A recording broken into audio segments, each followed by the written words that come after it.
What's going on, everybody? Welcome back to another video. Hope you guys are having a great day as always. So today's video, we're going to go over axle swapping your Jeep Wrangler.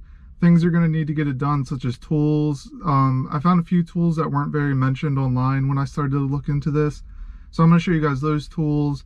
We're going to go over the total cost it cost me to swap in a set of axles, pros and cons to a Boltin setup versus a junkyard setup that you build yourself, add brackets, trusses, things along those lines, and just go over the whole axle swap process as a whole. So let's go ahead and jump right into it.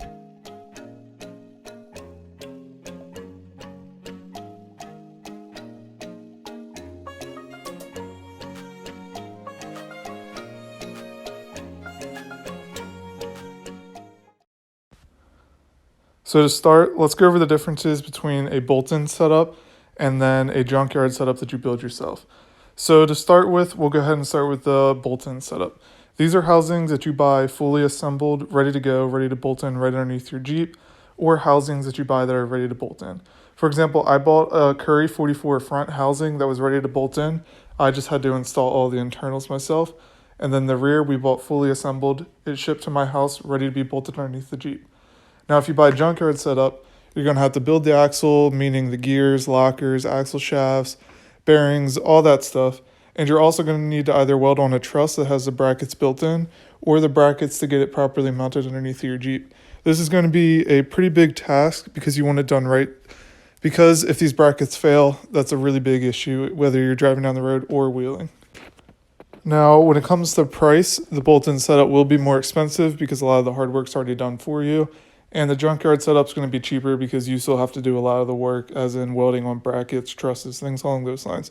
So it all depends on the skills you have and if you're able to do those things or not. Next, let's go over tools that you're going to need. These are just some of the advanced tools that are specifically for this that you're going to need. You're obviously going to need some basic tools. But first, you're going to need a dial indicator.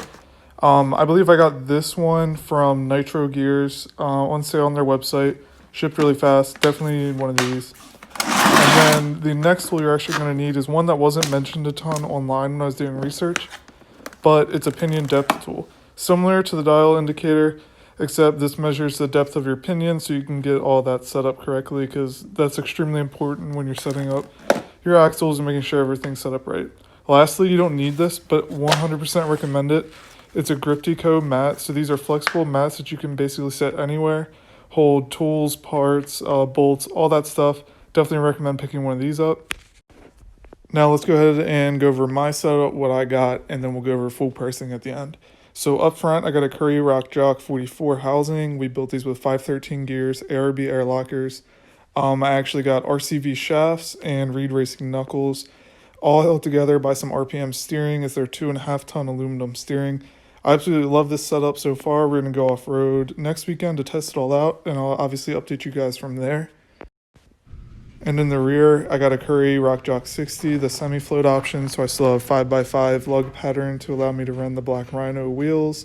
This axle is all around extremely beefy. It actually has a skid plate underneath of the diff to help with running over rocks and things along those lines, because it's pretty much impossible not to hit rocks there.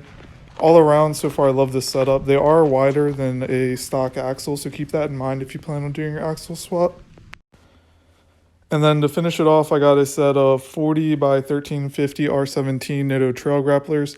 These are amazing tires. They're a little bit more expensive, but they're 100% worth it. I haven't even balanced mine, and they have no vibrations at all. They're on bead locks. They run extremely good on the road. Even when it's wet, they're not sliding around like other mud tires I've had before. But now let's go ahead and get into the full price it cost me to swap all this onto the Jeep. So the total cost after you include tires, steering, axles, all the parts to build the front axle, the tools that we needed, the labor to get everything built. We also had to buy a new rear drive shaft. We worked with the guys over at Adams Drive Shafts. We absolutely love their products and run them on all of our Jeeps at this point. And basically everything you can add up that counts as this axle build was a little under $13,000.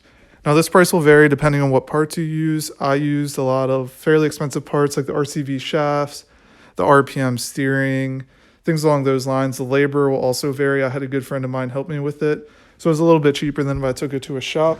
But that's about the price you're going to be looking at to swap in a Boltin setup of Curry Rock Jock 44 front and 60 rear.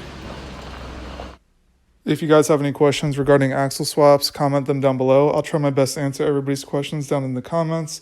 And if I can't answer some, I'll have a couple of my friends who know more about axle swaps than I do answer your questions. As always, guys, thanks for watching, and I'll see you in the next one.